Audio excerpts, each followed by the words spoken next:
welcome back once more. If you're still outside, you do want to come in because you don't want to miss this. So in the 2 days of speaking of collaboration in cybersecurity, there's still at least one area of collaboration we are yet to talk about. That's how really to bring the civil and military sides of cybersecurity together. We will have a very good panel on this, and to lead this panel and the discussion, we will have on the stage Mr. Erki Kodar, who's the Undersecretary for Legal and Administrative Affairs in Estonian Ministry of Defense, and his field then also includes then cyber defense in the area. So Erki, take the panel away. Thank you, Siim. Let's start with the good news. This will be the last panel you will have to endure for the conference. But since it's such a hefty topic, we have decided to double the time that we need actually for it. But on that joke aside, which really falls flat, but Estonians are self-deprecating in their humor, so that's fine. But nevertheless, this is a topic that I think is a good, let's say, end for the conference, because it ties together many different strands that we need to understand within the cybersecurity and cyber defense ecosystem that we have. And as we know, there's a lot of moving parts at the EU at the moment, a lot of new ideas coming from the Commission of and what to do in this regard. And for this, we have a very distinguished panel of 4 speakers. So I hope that my job will be made much easier by their interventions.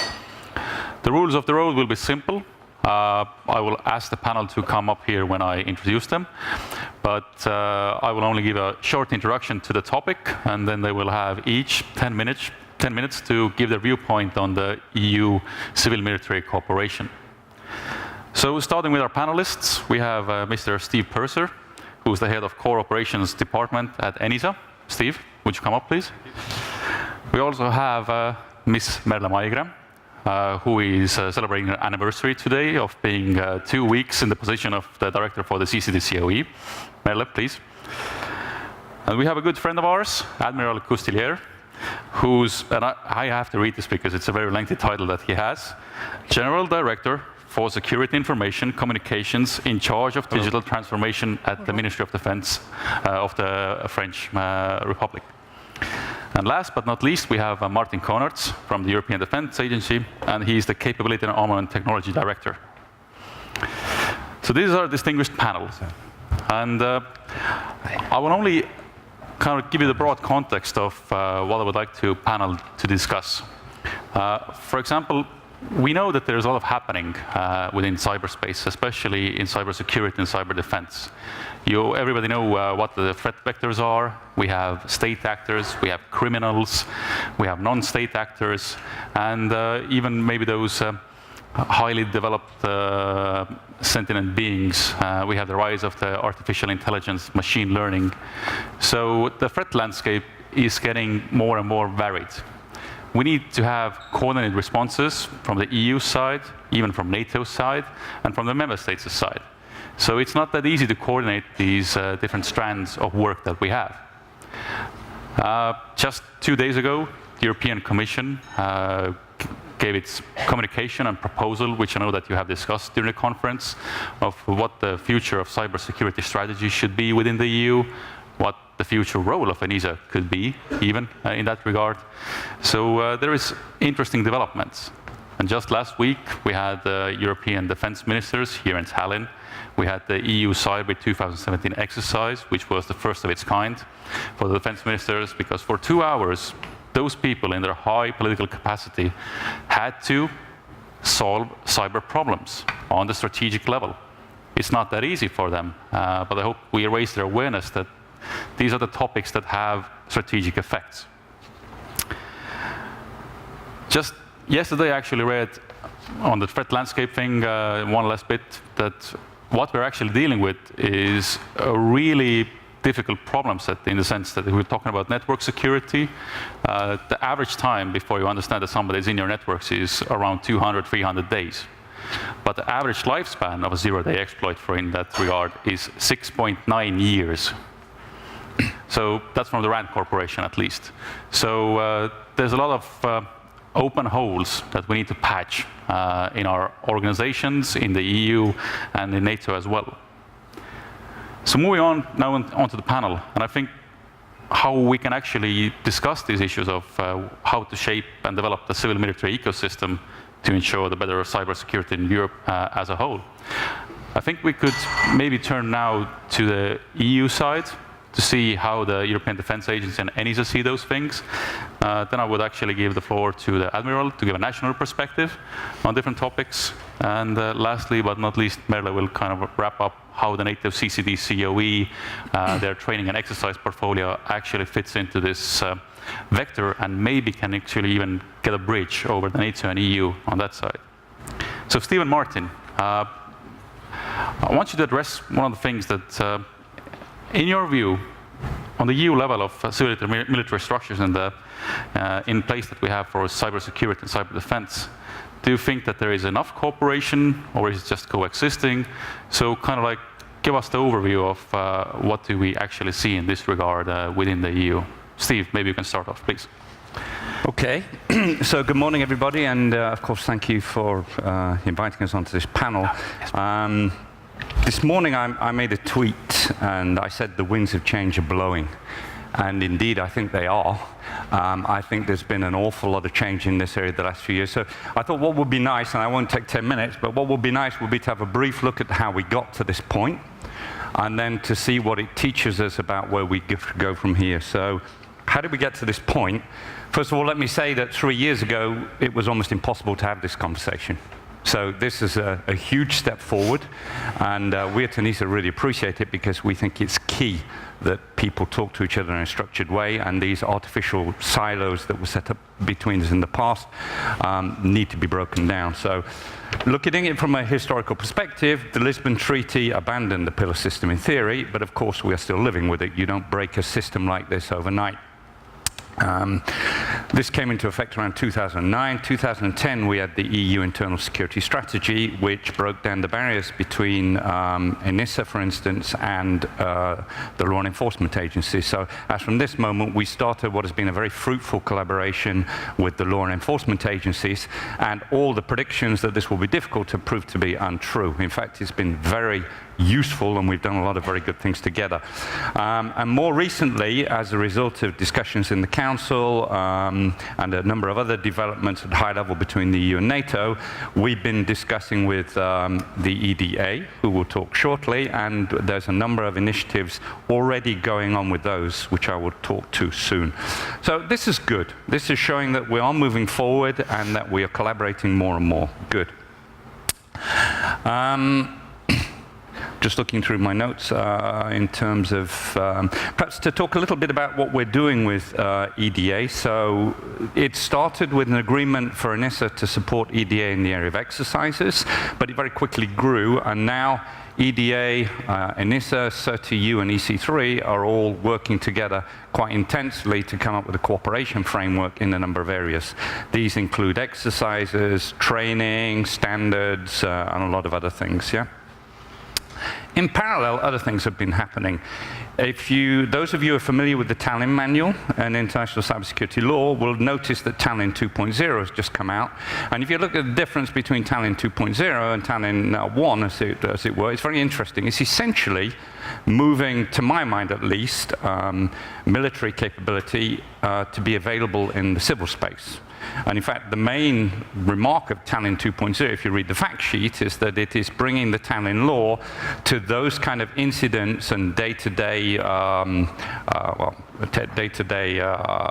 occupations of governments that are not associated with cyber warfare or force. So once again, we see the military side coming together with the civil side. And I think this is really interesting that people are finally recognizing that this is necessary. So that's a bit the history of it. What should it look like, in our opinion? Well, first of all, I think you don't do this thing in an ad hoc way. Yeah? We're two very different communities. We've been brought up with very different constraints, with very different ideas, and I think it's very important to put these two communities together in a very structured way. So my first plea would be, let's do it, but let's be careful how we do it. Let's do it slowly but surely, and I'll come back to this in a second. So we can exchange, I would say, quite a lot of information, more than people think. So it's not that organizations such as ENISA want to deal with EU classified and certainly not military information. But there's a lot of information which is absolutely not EU classified and not military and is still not flowing freely. So the first thing is, let's be careful, let's keep the red lines where they need to be, but let's not overdo it. And sometimes I think we overprotect information and we're overcautious, and we pay a price for that. Because when that information does not flow, then we get inefficiencies, we get inappropriate responses, etc. So information can flow, should flow, needs to be controlled, needs to be carefully done, but probably we can share a lot more than we're sharing at the moment. We made a good start in terms of collaboration. So I said that we started with exercises training. We quickly moved on to this more general idea of a collaboration between ENISA, EC3, CERT-EU, and EDA. And then we said we've been working together with the External Action Service for many years, and it's been also a very fruitful collaboration.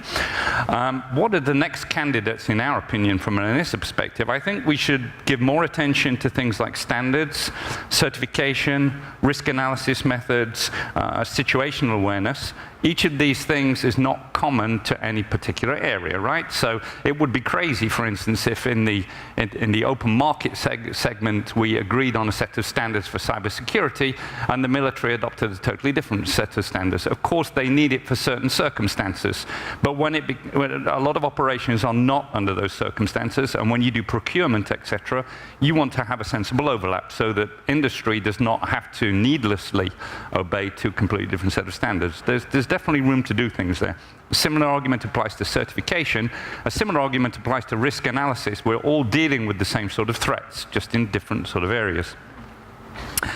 Now, one of the things we need to do together as well is we need to, I would say, take the very good technical analysis that's out there at the moment, and we do it ourselves. We do the ENISA threat landscape, which is a very technical view of threats and how they're evolving, and I think we need to add a strong geopolitical component and a strong economic component, because these are big drivers of the way that cybersecurity is moving. If there's political unrest in a country, of course you can expect to see some kind of cyber response these days. Similarly, if we go through a recession, we can expect people who are not satisfied with life are going to start doing things. So it makes common sense, and we would like to see, together with other areas such as defense, law and enforcement, etc., to come up with a better view of geopolitical, economic, and technical analysis of where threats are going. We need to be careful with language. What I notice is there's a lot of my life is moving between different communities and talking to different people. It's amazing how much the vocabulary can change. So, you know, if I go into a forum and I start hearing about kinetic versus non-kinetic approaches, I know I'm sitting in a forum which is essentially military. That would not be understood at all in several frameworks which are much more oriented towards business. It sounds trivial. It's not. There are a lot of assumptions about what people understand and what they don't, and if you look deeper, it points to the need for a common taxonomy and a common way of dealing with what are threats to all of us. One of the biggest lessons we need to learn, of course, and we say this all the while, but I think it's worth reiterating the point, is we need to minimize redundancy, except when we plan for it. Redundancy is not always bad, but quite often there's redundant work going on and we don't know about it. And this, of course, is bad spending of community money and also leads to conflicting results. And we need to maximize synergies. So one of the comments the agency has come out with recently is we still think there's too much fragmentation in the EU policy space. It seems to me sometimes everyone wants to do cybersecurity, which of course in some ways is a good thing, but in other ways you can't have everybody doing everything. So I think one of the challenges of this kind of cooperation is to align on who does what best, and to make sure that, you know, we help each other and support each other and don't compete with each other for things where we don't need to. Sounds obvious, it's not obvious. Now I'll make two final statements before I wrap up and give over to my colleagues, which I think are absolutely critical to all forms of communication. I said yesterday, and I really believe based on our experience, that the best way to move forward in collaboration in this area is to take small baby steps where we do small things, but we buy credibility, we prove we're doing something, and we have a strong long-term goal. I really think this is necessary because if you don't continually buy credibility in the marketplace, then people tend to think you're not achieving it and move on to other things. So this kind of approach where you set strong long-term goals, a common vision, but you achieve it through a number of small steps, I think is a really good way to proceed. And we have a lot of success with this. And my very last comment, and you could say it's not particularly relevant to here, but I believe it is that we need to recognize that the opportunity-risk equation is changing, and it's changing fast. You cannot have your cake and eat it too. If you want to deploy billions of devices which are being produced for 20, 30 euros, and you want to use them safely, we are not going to be using the kind of security processes and techniques that we use today. It's not going to work. They're not scalable enough. They cost too much. They're too clunky. It's a whole different business. So I think part of any collaboration model of the future is recognizing that the world is not only changing, it's changing very fast. We need techniques, processes, tools which are vastly more scalable, that are much faster, and the price we will have to pay for that, in our opinion, is that we will get more opportunity, but somehow we'll have to accept more risk. And that's a bit like the automobile, yeah? So when the automobile came out, the model was the red flag in front of the car.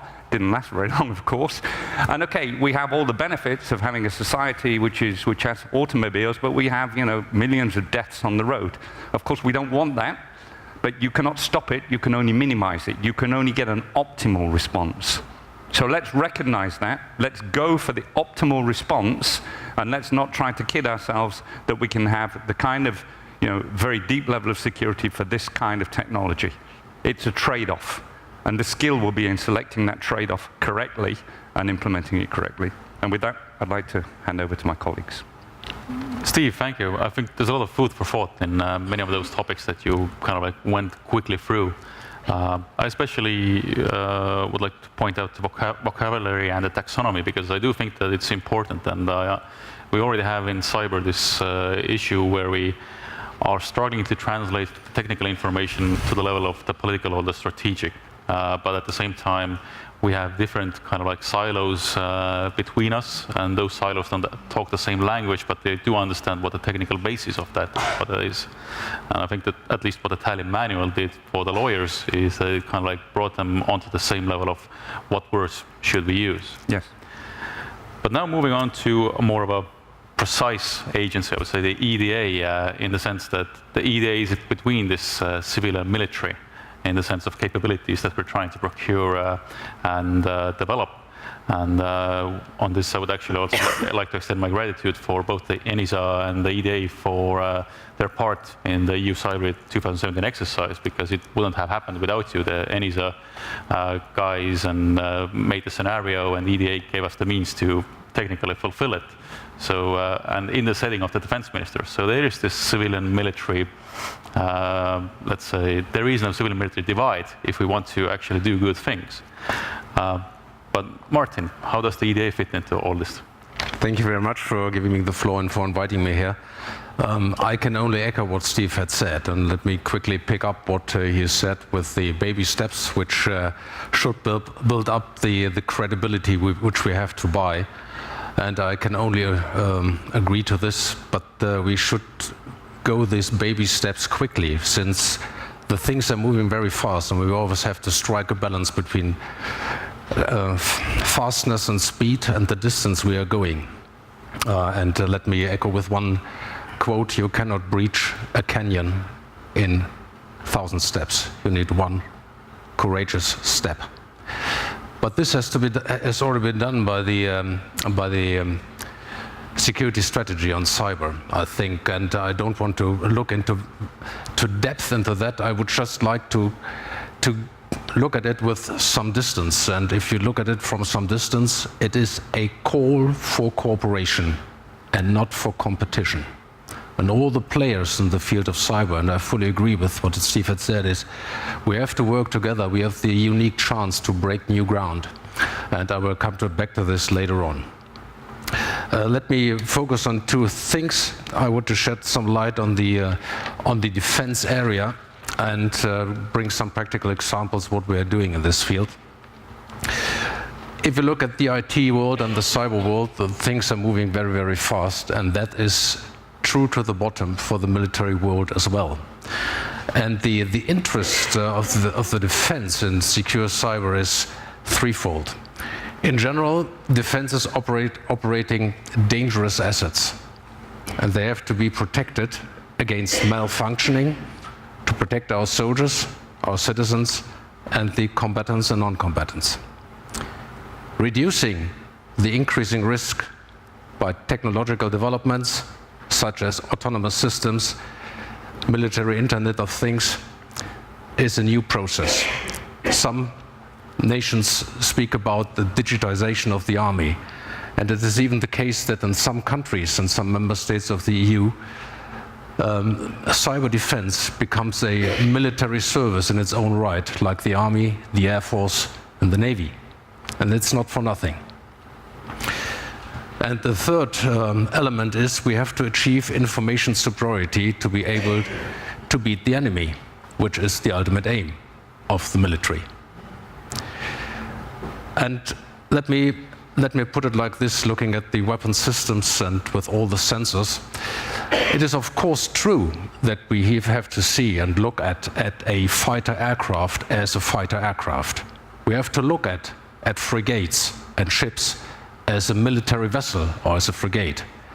But at the end of the day, if you look at what's in today, and this morning we have seen some nice pictures of how an airplane can look like in the old days from 1905. Today it's completely different. It is a flying computer, and the ship is a computer afloat. And if we look at this, then it becomes very clear that the functioning of this essential platform, of these key mission components to military operations, depends very largely on the free access to cyberspace, like to the other global commons. And there's another story to be told. If you look at the logistic chain on how to build up the in-service availability of these aircraft, ships, and also main battle tanks, how largely we depend on industry and the civil chain of command. So if this is in danger, we will not get the military assets to the front line where they are badly needed. And of course, there's another story to be told. This alone shows how badly and how urgently civil-military cooperation is needed. Being here in Estonia, one thing is more than obvious. If we have to protect European countries, in what context ever, being it an EU or NATO context, we have to move our forces to the spot where they are needed. Are we sure that our land-based lines of communications, such as motorways, railways, and all the rest of it, are resilient enough against cyber attack? How could we ensure that enhanced forward presence and rapid reaction is supported? Coming back what has been said this morning by Mr. König, I think he looked at the attack on the telecom servers. The next could not only be a military installation, the next could be the governmental IT infrastructure. Are we sure that our communication infrastructure has enough overlap and enough spares to be replicated when it's needed? I think this is a field to look at, and this brings me to cyber. There's another story to be told, which apart from the technical level, which is involved, what I've said already, is the decision-making level, and not only the common and shared awareness, but some sort of a common mindset, how we look at cyber. One of the most surprising outcomes, in my view, of this exercise was that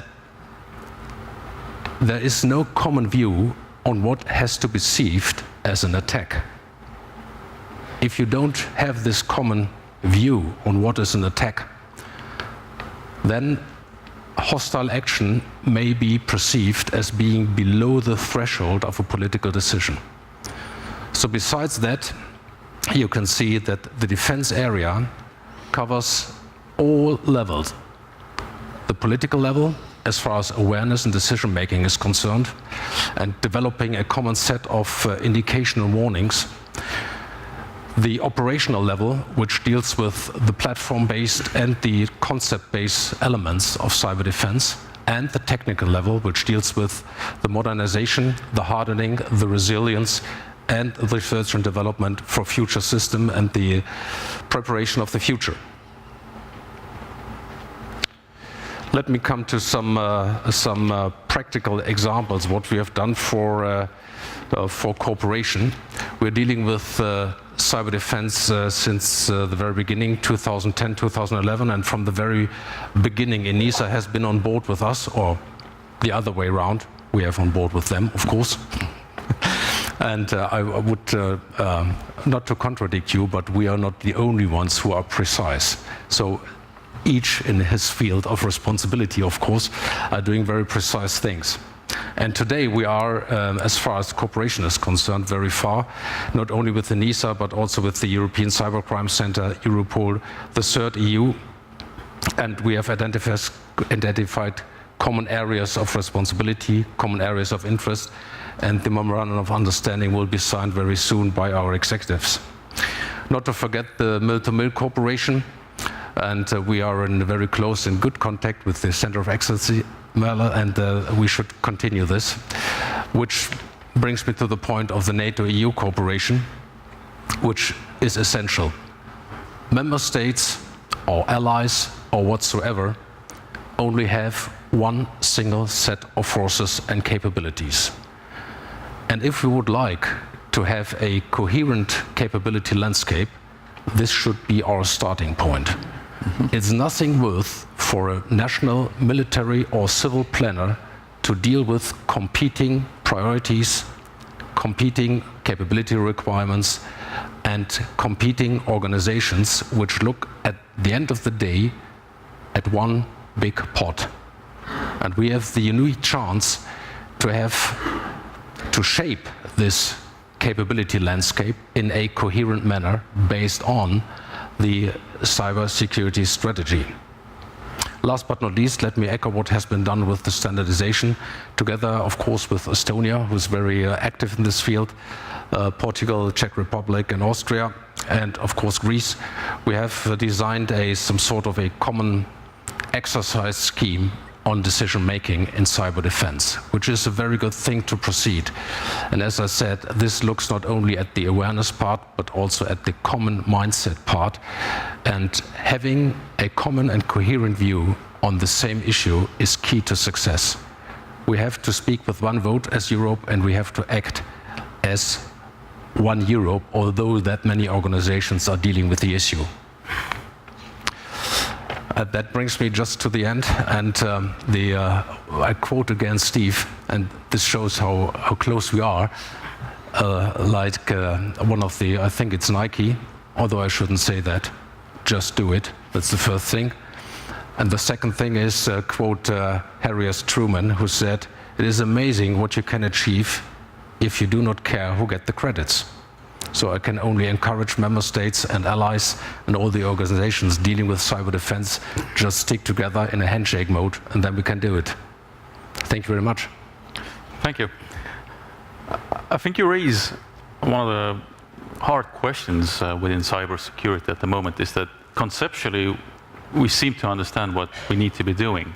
We need to actually, on 3 phases, ensure the confidentiality, integrity, and availability of our different systems that we rely on.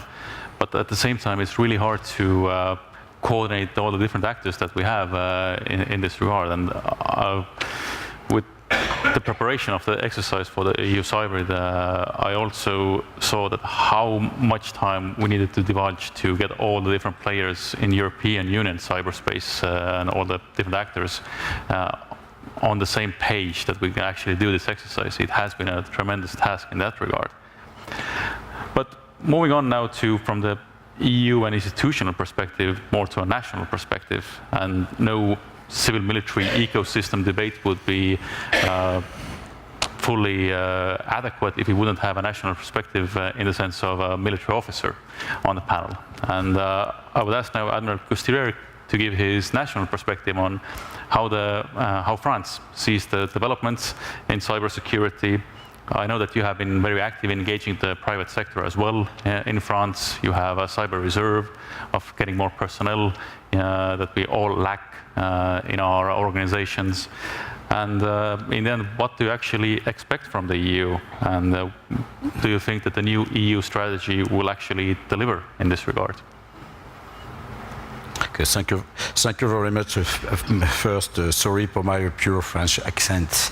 And for me, it is a very great pleasure to be here again in Tallinn, because first time I was gone in Tallinn was at the beginning of 2013. I would like to thank you immediately for doing me the honor to share with you this morning my experience as a French cyber commander during 6 years, and now as a CIS General Director for the Ministry of Defense and in charge of the digital transformation of my Ministry of Defense since the 1st of September. I will share with you the French way to cooperate within your nation, with all parts of your nation. And it's clear that today cyber is a pure new component of the armed forces, and the Cyber Command in France is in charge of protection, defense of the Ministry of Defense, but also to react against cyber attacks and also to engage and to attack your enemy, as Daesh, for example. The digital space or cyberspace is promising as its own dynamic linked to the technical expansion. Man must keep the control of this new and innovative environment. Even better, we should adopt the digital transformation. Cyber is only a part of the digital transformation of all your society. The digital world is a new domain, is a new way, is like for me a little bit as the maritime domain at the beginning of the 18th century. Consequently, French administration and therefore the Ministry of Defense initiated a deep process of digitalization, which creates new opportunities and capabilities, but also needs a complete and global national security strategy above criminal assets, defense asset and security asset. All these aspects are very merged in the cyberspace. In order to keep a full autonomy and a freedom of maneuver in cyberspace, France developed a world doctrine which confirmed existence of a defense and security common approach, and therefore built a strong civil-military ecosystem. I will finish my speech evocating the place and the European cooperation in that field. Just some point of historical approach. The first white paper in France, we evoked the cyber as a very high-level priority, was in 2008. In 2009, we have created the governmental global agency, the ANSI, and I am very happy to say that the assistants, there are a large number of people from my governmental agency, and we are working all together very closely with Guillaume Poupard since 2009 in order to create the link for the national approach on cybersecurity.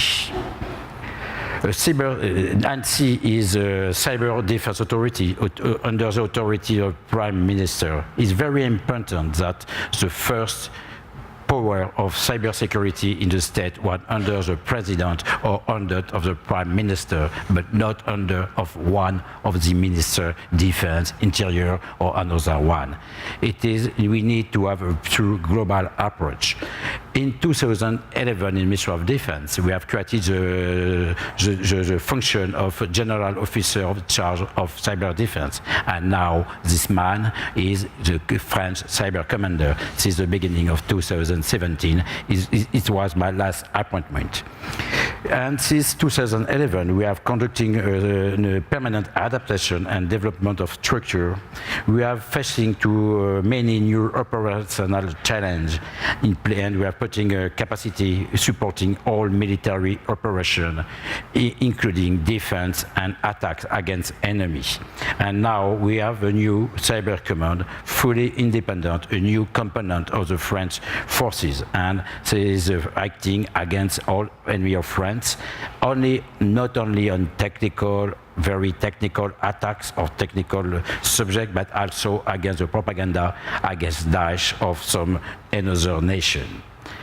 And just in your white paper, it is important to know what is the national French doctrine. In your white paper, it is right that within this national doctrine, the offensive computer capacity combined with an intelligence capability contributes significantly to the cybersecurity posture, to the global cybersecurity posture. It contributes to the characterization of the threat and to the identification of its origins. It also allows to anticipate certain attacks and to configure the defenses accordingly. Offensive computer capacities enriches the range of possible options available to the state. It has different stages, more or less reversible and more or less discrete, proportionate to the extent and the gravity of the attacks against the nation.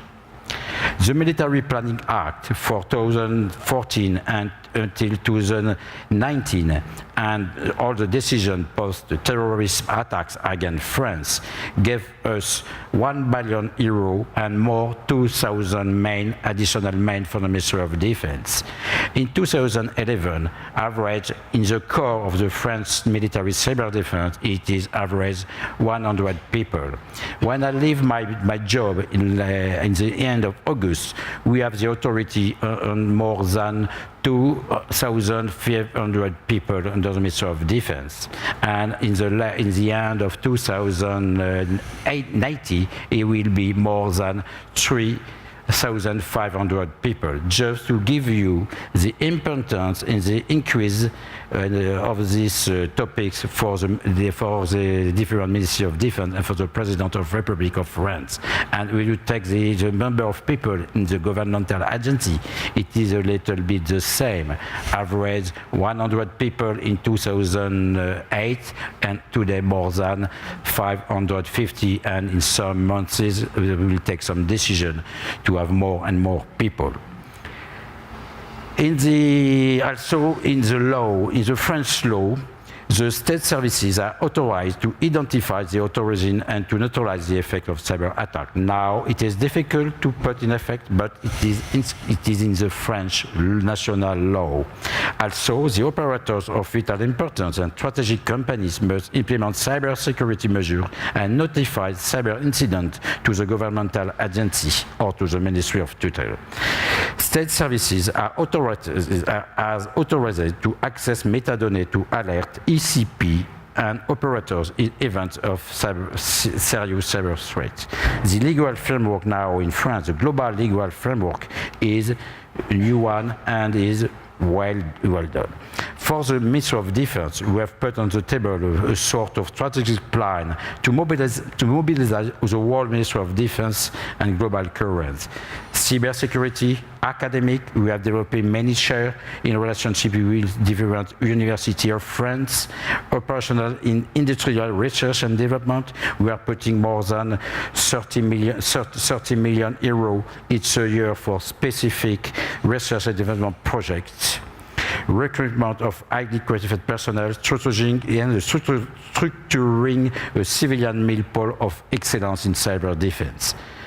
The national digital strategy at the level of France responds also to the new challenge arising for the evolution of the digital use and relative threat with 5 objectives: to guarantee national sovereignty, provide a strong response against cybercrime, inform the national public, making digital security a competitive advantage for French companies. Just some loop.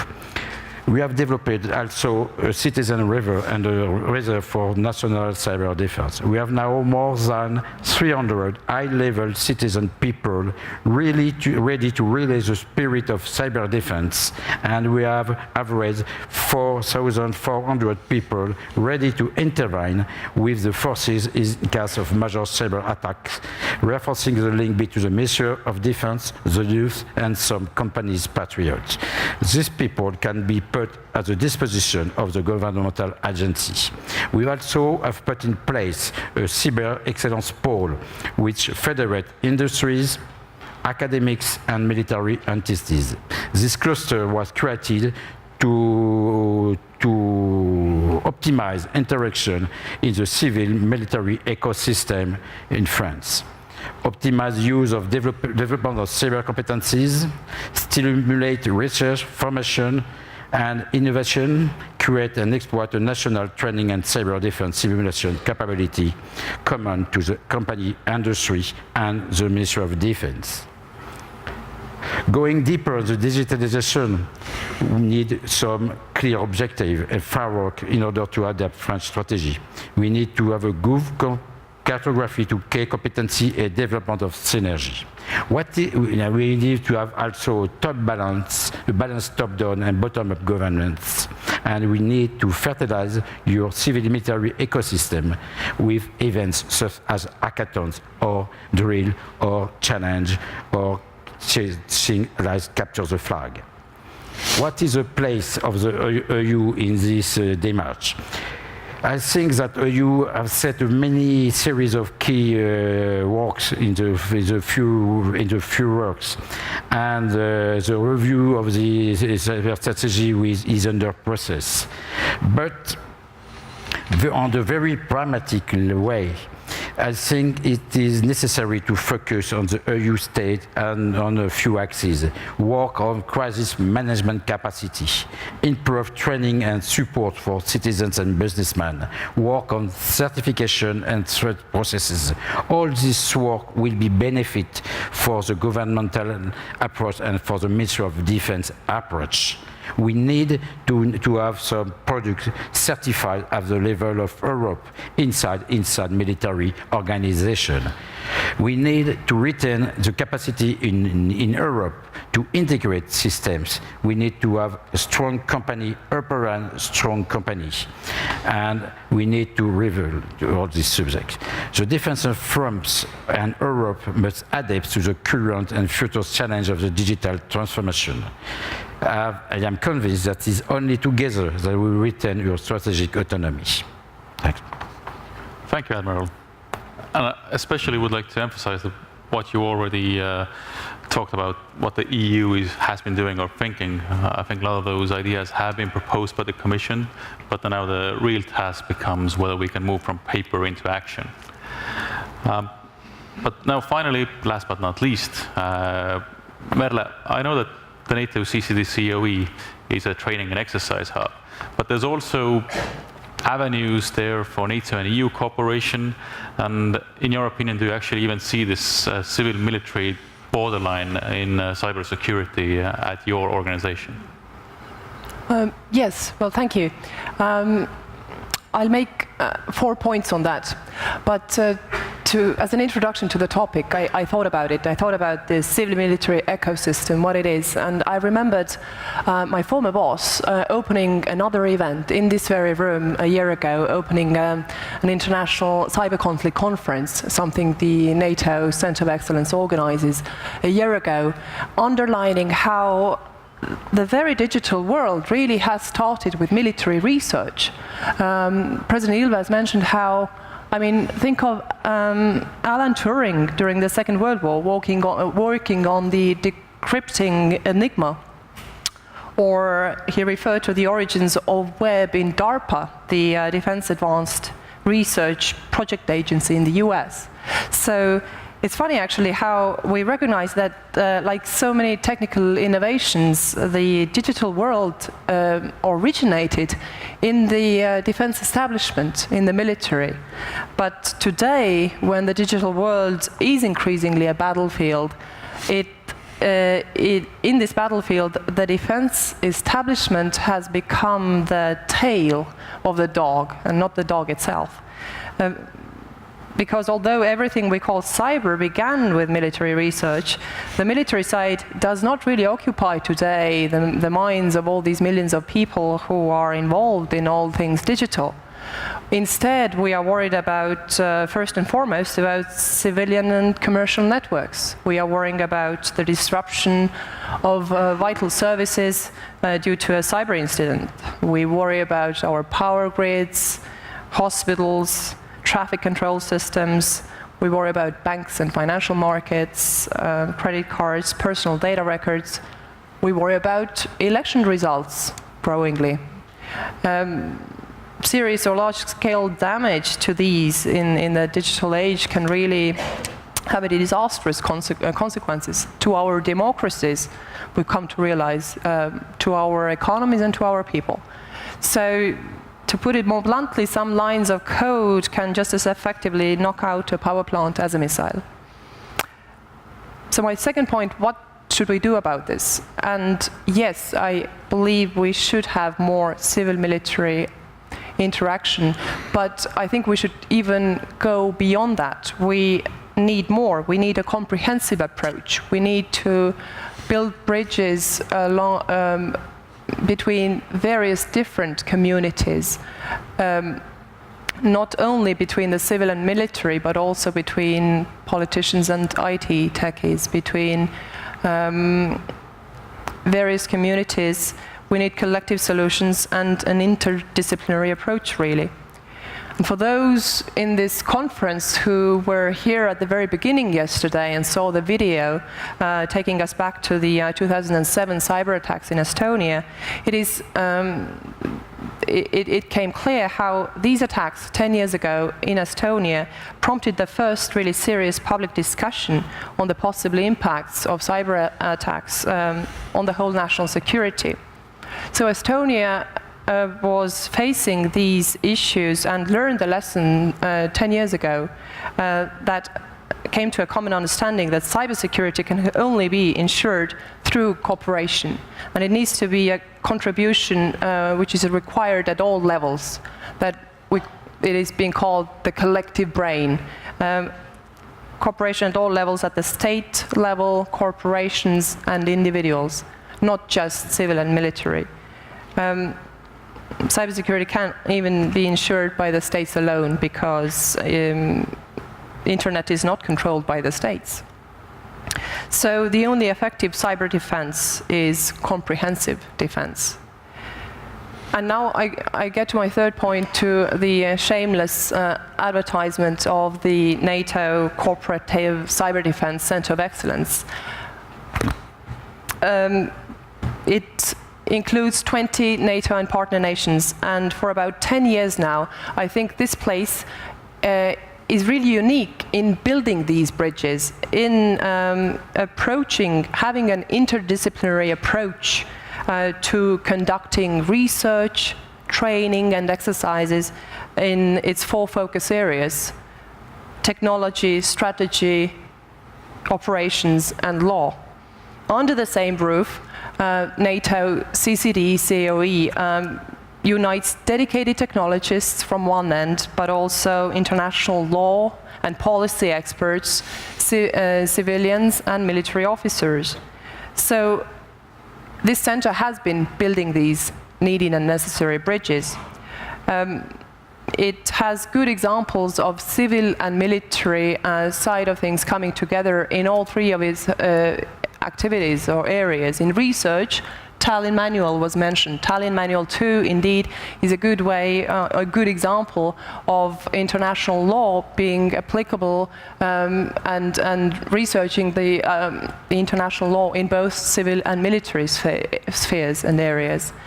In training, the center is identifying NATO's training needs in cyber and coordinating and facilitating those needs. In exercises, one of the flagship projects that the center has is Locked Shields, the world's biggest live-fire cyber defense exercise that the center organizes. And it really offers a competition ground for both technical experts, but also the policy staffers, legal advisors, and communication teams. So being a comprehensive technical and strategic exercise, so far a very unique experience where countries can test their teams and offers a ground for the political and military experts for coming together. So highlighting civil-military interaction is an important training objective of this exercise. So my last point is that from the experience that we have in the NATO Center of Excellence, the Cyber Center of Excellence, how can we move on to the question of the day? How can we build bridges from NATO to EU? How can we forward the NATO-EU cooperation? And we have a really good timing for this. A year ago, NATO at the Warsaw Summit declared cyber as its field of operation, together with land, sea, and air. And the day before yesterday, EU came up with a renewed cybersecurity strategy, a really good text, where I read that EU and NATO can strengthen cooperation on training and exercises, harmonizing training requirements. We have a good momentum because a week ago in Tallinn, you made reference to it, EU defense ministers for the first time ever gathered for a cyber defense tabletop exercise. So from the EU side, I also see that there's a really good momentum and willingness at the very highest level to go ahead. There's this very much needed political will. So in conclusion, I think building bridges is important, not just between the civil and military, but also between the higher level political leadership and the technical level experts, the IT experts who know a lot of details on the cyber defense and cybersecurity. We also need to build bridges between EU and NATO. NATO Center of Excellence, the Cooperative Cyber Defense Center of Excellence, has a good experience in doing that, in research, training, and exercises. And we are more than glad to share the experience we have in building closer links with the EU based on what we have already, good cooperation with the EDA and ENISA. Just to give you a testimony, because from the French point of view, Locked Shield is a very, very success story. And it is a very interesting initiative because we have discussion of some working group in NATO in order to create a sort of a center, training center. It's too complex and too expensive. But with Locked Shield, we have a training field for all the military and governmental forces. And the concept of Locked Shield is very interesting. And this is an experience, a pragmatic experience. And I think for the EU, for the European Defence Agency, this is a success story. And we have to examine the process of this sort of experience. On the other way, the exercise with the Ministry of Defense of the last week was also a success because I have had a very good return from my Ministry of Defense, and the team of my on my desk was supporting my minister in Paris, and the minister is in Tallinn. This is a also very good and practical initiative in order to increase the level of the cybersecurity and cyber defense knowledge for your political people in Ministry of Defense or also in another country. Just a very little testimony of that. And thank you for the center. I do think for the center that the Locked Shields is one of the success stories because of the idea that you have this melting pot of different experts, different levels of technical play, to the strategic, to the law play. But at the same time, we have had on Locked Shields teams that are mixed or combined, in the sense of we have had Estonian Defence Forces participating jointly with the Maryland National Guard, for example, kind of like doing that kind of more military cooperation, but at the same time we have had the Estonian CERT also playing. So I think these exercises can be the way forward, how we bridge the gap, and I do thank the Centre for their activities in this regard. Steve, you wanted to say something? I just want to make a point. The best exercises are the ones that don't go well. Remember that, huh? Because if things go well, that's nice, but you're not learning a lot.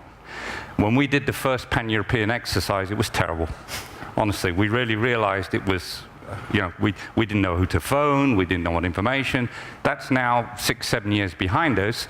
As you get better, you have to ask yourself, the fact that exercises are going well, are we concentrating on the right things? So I like it when exercises don't go well, because I think we're learning something, and that, of course, is where we need to build competence in the future. That's why they're called exercises. Yeah, but we need to pick the right ones. Yep. So continuity is the key in this regard as well.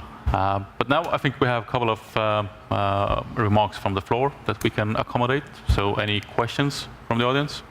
We have one there, one there. Somebody throw the microphone.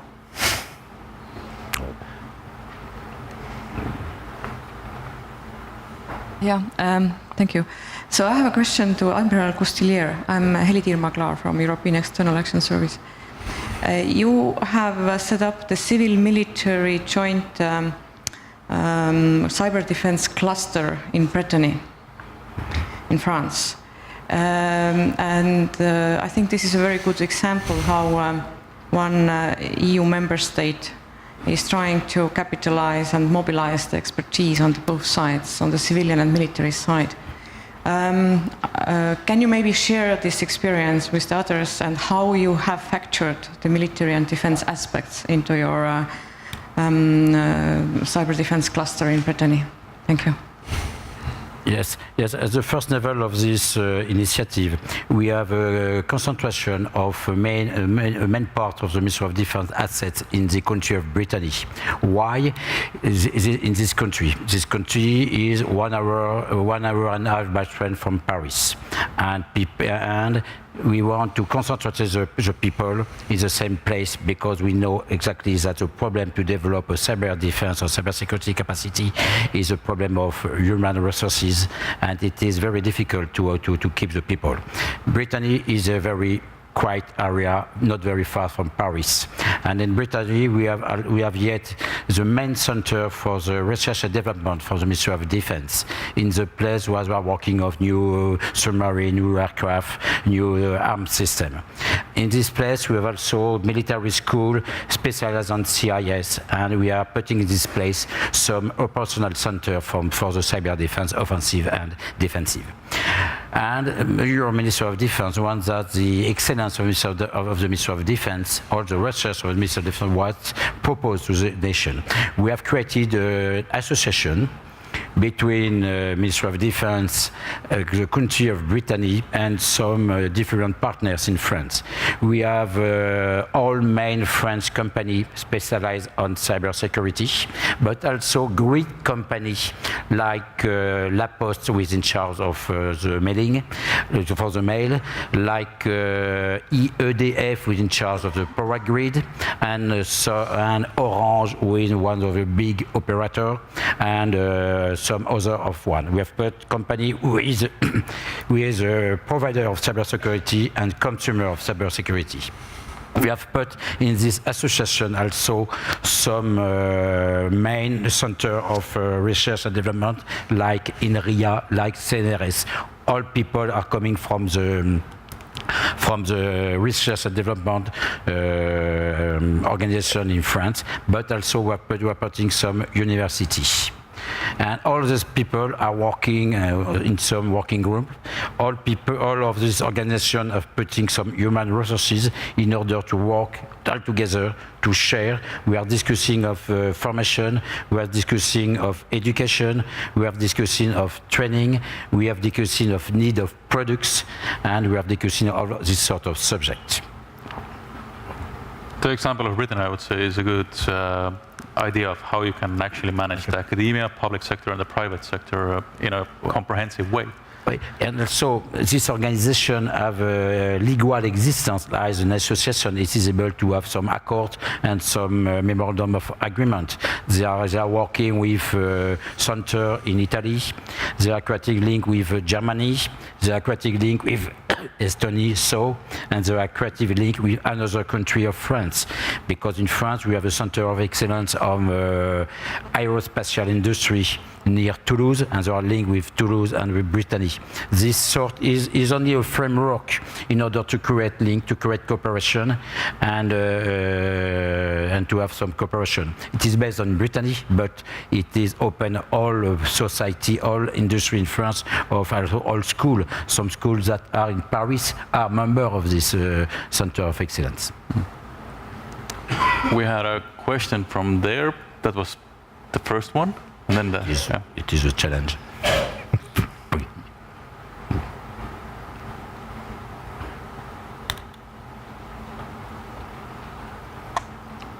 Thanks. I'm coming from Lithuania, currently working as a defense counselor and cyber attaché in Brussels.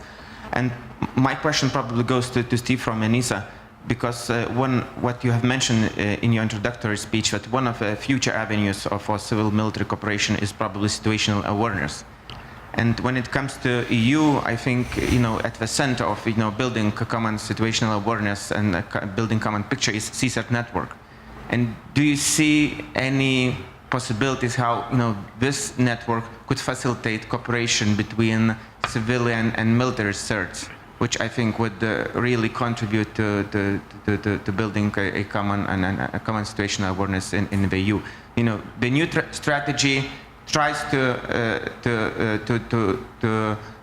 link different communities, and on defense side we see much more progress than in the previous strategy. But I think in this respect the strategy is not going that far. It's something actually we've thought of and we've already debated. I think there is room for this, but I think when I say we have to proceed in a structured manner, I think we have to take the time to consolidate one action before we move on to the next. So indeed, the CSAT network is not as homogeneous as you might think it is, in the sense that when we built up to the CSAT network, turns out that the actual CSAT network are not all the same certs as we were talking to before they were formed, which is fine. Yeah? So the CSAT network at the moment, I would say, have come together very quickly as a group. They were already talking to each other. Now they're talking to each other in a well-defined framework. They are moving fast. They've got a clear action plan. They have good working groups, etc. But I would suggest that we want to consolidate this machine and this mechanism and adapt it to purpose, because the other side of the CSAT network, of course, is it's part of the ENISA directive. And the ENISA directive has very clear goals. Yeah, it's about critical infrastructure and this kind of thing. So I think what you're saying should probably be done by ENISA itself in the background, that we talk to the certs which are more military in origin, that we try and find out their opinions, where they want to go, how they see themselves fitting in, and at some stage in the future we fit the two together. But let me come back to your opening statement. It's very interesting when you talk about awareness, because I think in these kind of conferences we all don't have that much time to discuss. It's usually on specific themes like this, and quite often the awareness, even amongst ourselves as experts, is not deep enough. As we were talking, I was just thinking about a word that hasn't come up in this discussion at all, which is economics, and how much economics actually drives the industry which is producing the tools we use. And this has a huge effect. Yeah? So when you think about something like IoT, which we're all going to be using in one way or other, we all have smartphones. When we go home, we have all these things. These are very cheap devices. And we pay hundreds of thousands of euros in banks to secure things using cryptography. And talking about awareness, there seems to be a feeling at the policy level that cryptography is going to save the day. I don't believe this for 1 minute, because the economics of the thing does not hang together. Yeah, who is going to do all this key management, and who is going to pay for these services to support these devices? So awareness is key. And I think we need to have more structured debates, and we need to go deeper. And the problem is, while this is a fantastic conference and I really appreciate it, and we attack a difficult theme, it seems to me we need to get together, we need to spend 1 or 2 days and really drill these things down and stop talking at this level, and start talking at this level. So to summarize, let's make sure we are aware before we start teaching other people how to be aware. And I think I have a lot to learn, and indeed I'm learning a lot from my colleagues even as we talk, and maybe this thing maybe they didn't think about. So let's do it in steps, but I do agree with your observation, and we will try and get there, slowly. So one last question over there. Yes, thank you very much. Mats Nilsson from Ericsson. I very much appreciate the presentations here, and how you have emphasized the civilian and military aspects, and actually it's all sort of boils down to the same technology. And also, as the Admiral just mentioned, that well, the technology houses, operators, etc., are all sort of in on this together. It's the same network, it's the same technology in all these applications. Of course, you can do specific things in certain parts of it and harden other parts more and have strong encryptions in certain areas and so on and so forth. But it all boils down to the same thing. It's the same dependencies and so on and so forth. The same critical infrastructure, whether it's used for civilian, whether it's needed for defense, and irrespective of what threats we are engaging. And so therefore I fully support the approach you talk about here about, say, civilian-military collaboration. My question to the panel would then be, how can you, say, separate the different roles in these aspects? I think we're missing maybe one player in the equation, and that is the Europol, the police, the law enforcement aspects. But you have on the one hand side, you have, say, the need to keep an eye on the very advanced threats, the state actors and so on and so forth.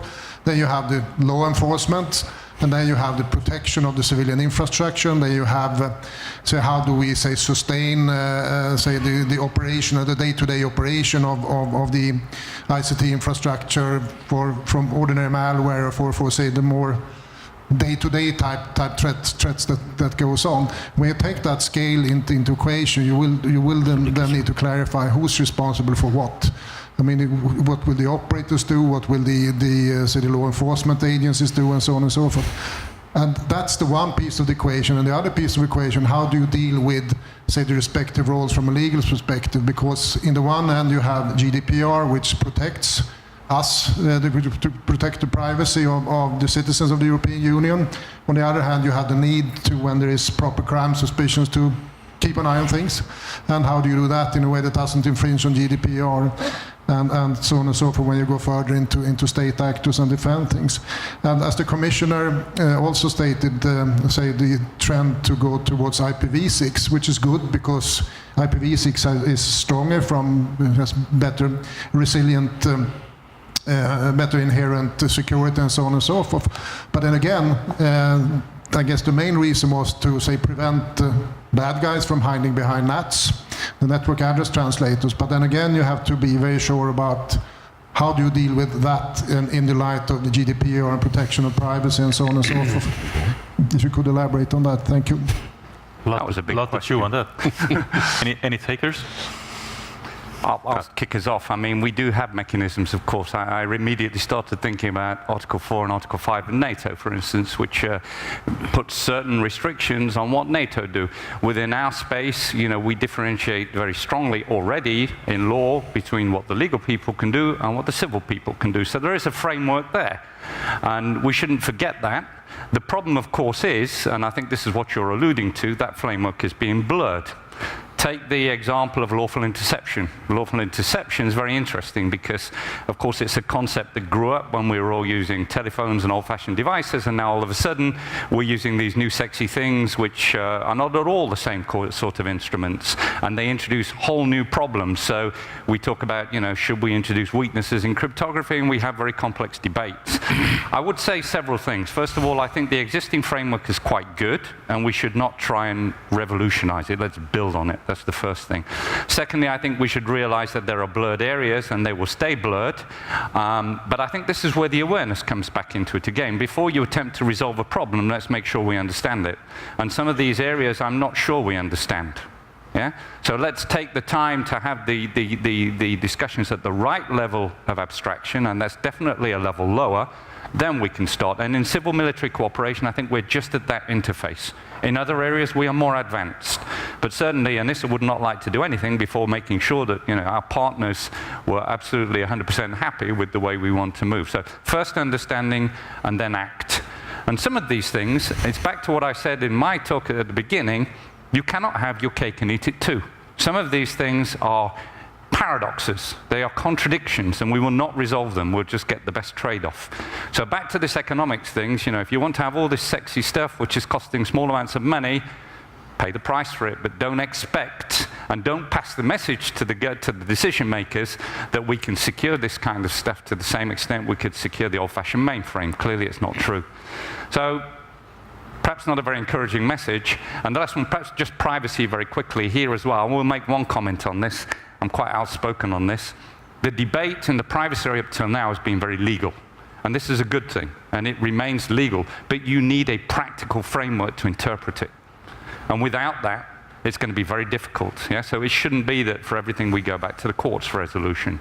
Let's learn from the way we've done things in the past. We have security frameworks which work well, and they give protection to a certain extent against prosecution, or they allow for lower insurance premiums, etc. Let's move into a pragmatic world where we can have clear guidelines for everyone about what needs to be done, and some kind of metric for measuring it, I would say. From the level of the Center of Excellence, the NATO Cyber Center of Excellence, there are things that we do well. We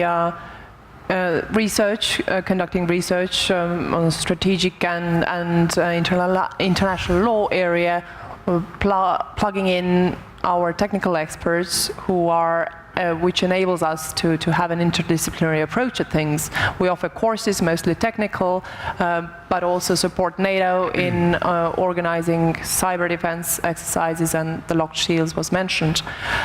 For us, there's definitely a room to cooperate more. For example, I see a potential to do work with some of the other NATO centers of excellence. For example, the Strategic Communications Center of Excellence in Riga, where we and they could come together to discuss some of the very pertinent issues related to cyber effects on elections results, for example, or things where the digital and cyber defense battlefield meets the strategic communications battlefield, so to say. But with the EU, what I see relevant for our Center of Excellence is the launch of network of excellence centers and a European Cybersecurity Research and Competence Center with a new renewed EU cyber strategy. We remain open to cooperation. I think it makes sense for us to share our experience and see where we can plug in there. Martin, Admiral, you want to chip in something? Just a little point on the legal framework. I think it is interesting to have a good difference also between the framework of intelligence services in cyberspace and the framework of cybersecurity services. In France, we have done the clear choice to separate the agency. Governmental agency is not part of intelligence agency, and the legal framework and the people are very different. Also, we have link, sure, but it's not the same. I think that is very important for the protection of the citizen to have a clear distinction. It's not the case in every country in Europe, for example. Yeah, in my view, the legal and organizational framework is there. It's just now into the ugly details to implement. It's nothing worse than having new structures, having new institutions, organizations. We should not confuse motion with progress. And we should not build up hollow structures. At the end of the day, the framework is there, and now the players on the playground have to find their way around via MOUs, who is doing what. At the end of the day, and this is my plea, we should be clear what is the impact which we would like to be achieved. And for this purpose, and I can only again echo Steve, we have to be clear where we are, where the gap is, and understand each other's roles, and then we try to move forward. But I think as far as strategic and legal and organizational frameworks are concerned, The basis is there. Let's start from there. Thank you. Okay, to wrap up, now Siim will actually be between you and your lunch, but I think what we got out of this session, at least, was the understanding that there's no civil-military ecosystems. There's only the ecosystem, the digital one that we actually, or the cyber one that we inhabit. There are many procedures, mechanisms already in place how we can get better. We have different exercises that give us more knowledge and understanding of how to move forward, even between the EU and NATO, I would say. And this year we have already, not on the cyber level at least, but on a more strategic level, the parallel coordinated exercises between NATO and EU as well. And I think this might one day move into the cyber field as well. We talked about understanding the environment and the situations and the roles that we have, but never stopping thinking about those roles. We understand that this environment is fast-moving, fast-paced, but I would echo David Sterling, who was one of the first officers to set up the Special Air Services in the UK, whose only training mantra was never start running, because when you start running, you stop thinking. So let's not stop thinking, but also let's move fast. Thank you.